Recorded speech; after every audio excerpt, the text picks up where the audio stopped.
warahmatullahi wabarakatuh dan salam sejahtera buat semua. Saya Alia Safri. Terima kasih kerana menonton video bimbingan industri. Topik kita pada hari ini ialah undang-undang kontrak. Dan pada hari ini kami amat berbesar hati kerana tetamu kita merupakan seorang peguam yang aktif dalam mengendalikan pelbagai kes. Tanpa melengahkan masa, ayo kita saksikan video ini.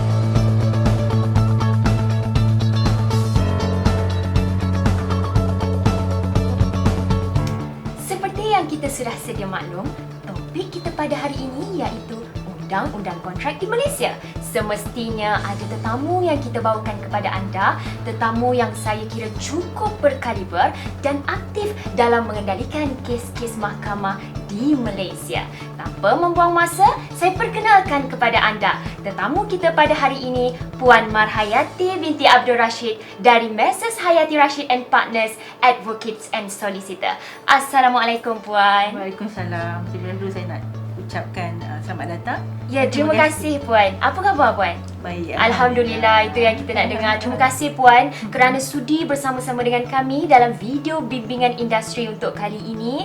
Tapi sebelum kita pergi lebih jauh, kita ingin berkenalan dulu dengan tetamu kita pada hari ini. Jadi boleh Puan ceritakan latar belakang Puan dan juga bagaimana Puan menceburkan diri dalam bidang perundangan sehingga terciptanya firma guaman sendiri. Silakan. Okey, baiklah. Tuan Hayati Rashid and Partners ni tertubuh sebenarnya setahun selepas saya saya mulakan praktis saya sebagai seorang peguam. Keberanian tu datang sebab ketika saya membuat chambering dan juga saya praktis di Tuan Rozali Ismail, banyak membuat saya lebih independen. Jadi saya berdikari dan dalam masa yang sama kita banyak bantuan daripada pihak master saya dan staf-staf di Rozali Ismail and Co. Terima kasih diucapkan. Dan selepas tu saya bergerak sendirian dan akhirnya mempunyai partner dan kami fikir the best benda yang baik adalah kita buat kita punya firma guaman sendiri. Dan Alhamdulillah seperti itulah terciptanya Messrs Hayati Rashid and Partners. Alhamdulillah, sudah berapa tahun beroperasi firma guaman Puan?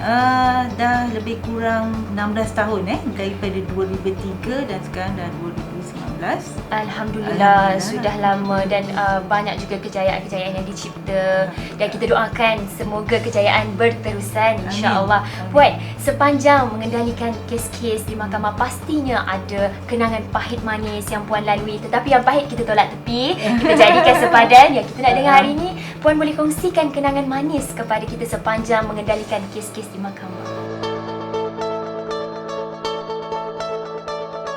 Baiklah, sebenarnya tumpuan kami di Hayati Rashid and Partners bukan saja kes-kes di mahkamah, tapi kami juga membuat conveyancing, practice conveyancing. Kita juga membuat corporate work. Dan terbaru kini sekarang klien-klien kita datang untuk corporate litigation. Jadi kebanyakannya lebih kepada civil litigasi civil. Dan kalau saya nak sharekan pengalaman saya ni terlalu banyak sebab kita dah 16 tahun bergerak kan. Jadi semuanya bagi saya semuanya ada mempunyai ciri-ciri pengajaran yang berlainan. Okey, kalau kita nak kata litigation, dia memang tak manis lah. Dia selalu pahit. Akhirnya bila kita berjaya memberikan kami kepuasan. Okey, bila kita dapat kepuasan, itulah kemanisan sebenarnya. Kepahitan itu memberikan kemanisan pada akhirnya. Jadi Puan, saya rasa bersemangatlah bila dengar apa-apa yang pahit itu sebenarnya ada kemanisan di penghujungnya. Betul. Puan, sepanjang Puan mengendalikan kes-kes terutamanya di mahkamah dan juga di luar mahkamah, siapakah yang menjadi dorongan ataupun membakar semangat Puan untuk terus lebih ke depan dalam mencipta kejayaan-kejayaan? Baiklah, untuk menjadi lebih adil, orang pertama yang mendorong saya adalah suami saya. AR Azhari, dia seorang arkitek. Tetapi kita tahu bidang undang-undang ni adalah muamalat.